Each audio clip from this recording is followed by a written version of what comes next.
सुप्रभात प्यारे बच्चों, कैसे हैं आप? तो प्यारे बच्चों, आज हम एक बहुत ही संवेदनशील विषय पर बात करने जा रहे हैं और आज का हमारा टॉपिक है पशु पक्षियों के प्रति दया भाव। आज का हमारा जो विषय है वो है पशु पक्षियों के प्रति दया भाव। तो प्यारे बच्चों, जैसा कि आप भली भांति जानते हैं कि पशु पक्षी मूक प्राणी होते हैं। वो अपनी बात को, अपनी ज़रूरतों को, अपने दर्द को बयान नहीं कर सकते और इंसान के पास बहुत सारी ऐसी शक्तियां हैं कि वो प्रकृति के द्वारा, ईश्वर के द्वारा बनाई गई जीव जंतुओं को वो सहारा दे सके, उनकी रक्षा कर सके, उनको पाल सके, उन्हें संरक्षण दे सके। तो आज हम कुछ ऐसे ही विषय पर चर्चा करने जा रहे हैं। तो प्यारे बच्चों, आपने आजकल के मौसम में देखा होगा, मैं अभी देख रही थी स्कूल के सामने ही कुलतार सिंह खेत में एक बिच ने छोटे छोटे वाइट पपीज दिए हैं। रात को बारिश भी हो रही थी, तो वहाँ के लोगों ने उसके लिए एक शेल्टर प्लेस तैयार किया, यानी कि उसकी शरण स्थली, उसके लिए एक घर तैयार किया, टेम्परेरी हाउस तैयार किया, जिसमें वो अपने बच्चों को लेकर बैठ गई और उनको वो संरक्षण देने लगी। तो बच्चों, ये कितनी अच्छी बात है। कोई कॉलोनी में उसको दूध दे रहा है, कोई उसके लिए फूड की व्यवस्था कर रहा है। तो बच्चों, वो एक ऐसा प्राणी है कि अगर उसका पेट भरा होगा तो अपने बच्चों का पेट भर सकेगी। अगर वो कमज़ोर पड़ जाती है तो अपने बच्चों की रक्षा नहीं कर पाएगी, वो उन्हें फीड कैसे कराएगी। तो हम कई बार देखते हैं कि पशु और पक्षी कहीं बहुत बड़ी मुसीबत में हैं, उनके प्राण संकट में हैं, तो हमें उनके प्राणों की रक्षा के लिए एकदम से आगे आना चाहिए।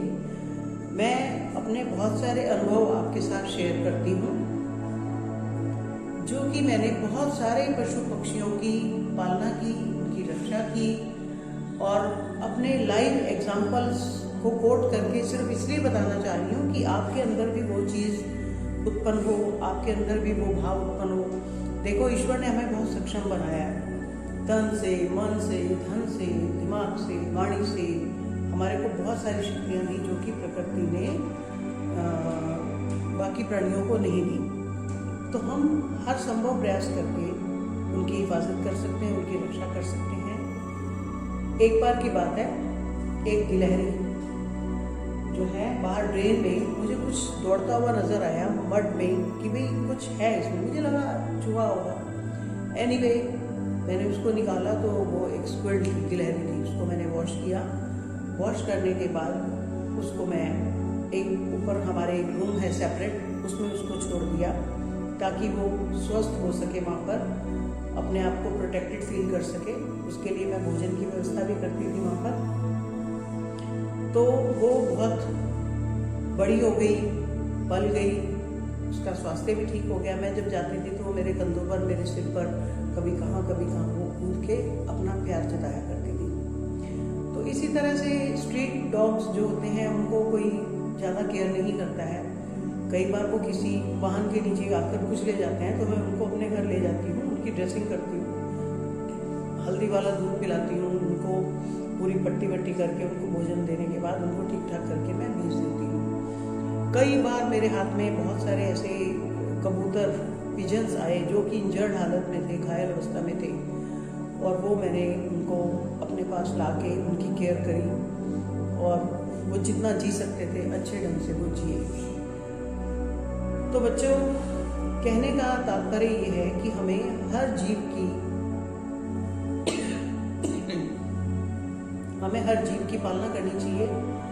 अब अगर प्रश्न ये आता है कि पशु पक्षियों के प्रति दया भाव का परिचय देते हुए आप अनुच्छेद लिखो 100 या 150 शब्दों में, तो आप उसमें अपने एग्जाम्पल भी कोट कर सकते हो और जो मैं आपको पॉइंट्स बताने वाली हूँ आप उनको भी कर सकते हो।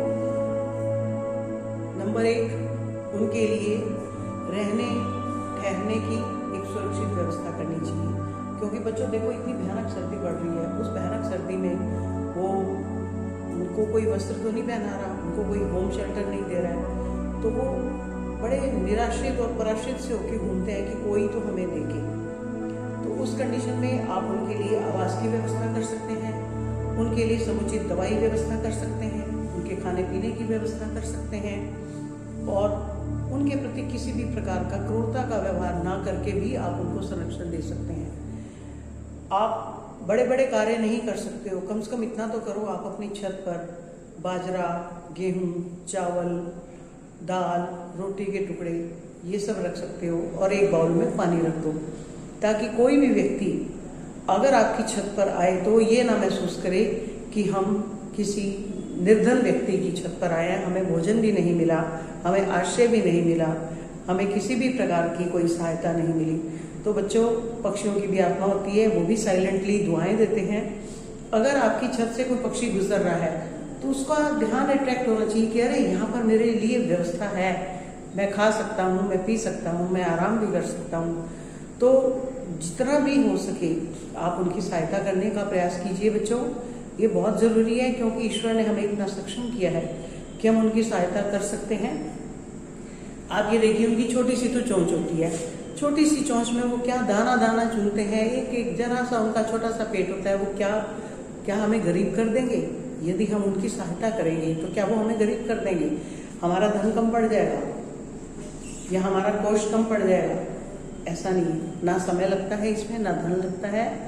ये बहुत बड़ा प्रयास है और ईश्वर ऊपर बैठा देखता है कि मेरे बच्चों की ये देख रेख कर रहे हैं, तो वो भी आपके ऊपर अपनी कृपा बरसाता है। हम बड़े बड़े कार्य नहीं कर सकते हैं तो कम से कम इतना कार्य तो कर सकते हैं। एक बार की मैं आपको बात बताती हूँ।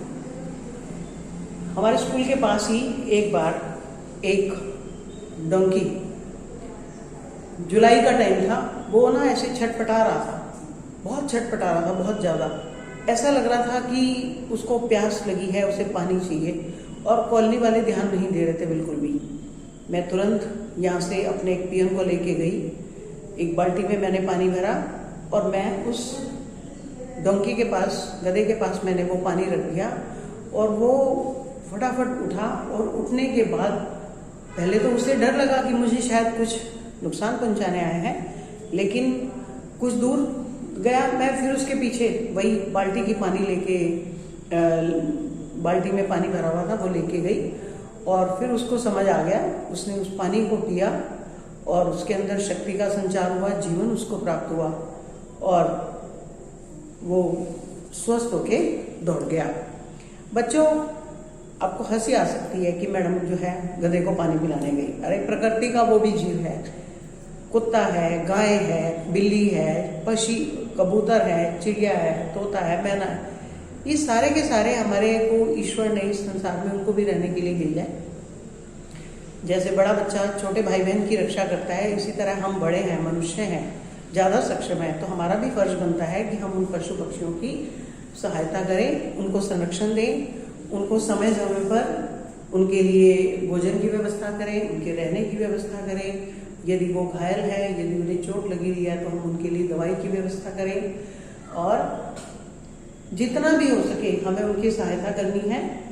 ये बहुत सारे कुछ ऐसे पॉइंट्स हैं जो कि आप उसमें लिखेंगे, क्योंकि हो सकता है वार्षिक परीक्षा में आपके ये प्रश्न आए कि पशु पक्षियों के प्रति आप दया भाव कैसे दिखा सकते हैं, उनके लिए क्या क्या कर सकते हैं। तो आप मैक्सिमम पॉइंट्स तैयार कीजिए, आप उसमें अपना अनुभव भी लिख सकते हैं और ध्यान दीजिए कि आपकी कॉलोनी में या आपकी गली में कोई ऐसा पशु है जो शरण की तलाश में है, उसको फूड नहीं मिल रहा है, उसको शेल्टर नहीं मिल रहा है, तो आप उसको प्रोटेक्ट कर सकते हैं और ईश्वर की आशीर्वाद के भागी बन सकते हैं। तब तक आप मस्त रहें, स्वस्थ रहें, खुश रहें, stay healthy, stay fit and stay happy. Thank you. मिलते हैं बहुत जल्दी एक नई वीडियो के साथ। Thank you. Have a nice day.